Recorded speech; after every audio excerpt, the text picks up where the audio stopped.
Ang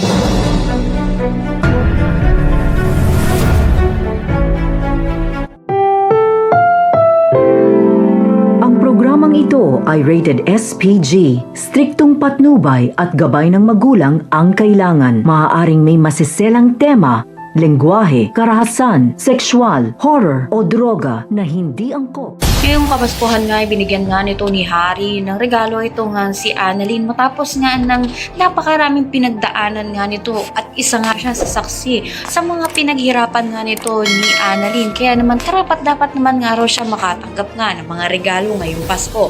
Sa kabilang banda naman nga ay patuloy naman nga na kukunin nga nito ni Giselle ang loob nga nito ni Justine. Susubukan nga niya na makahingi pa rin nga ng tawad matapos nga ang kasalanan ng ginawa nga niya dito. Kaya naman hinarap niya nga ito. Subalit sinungitan nga siya nito ni Justine dahil na nga rin hindi nga niya inaasahan na pupunta nga ito nga si Giselle doon.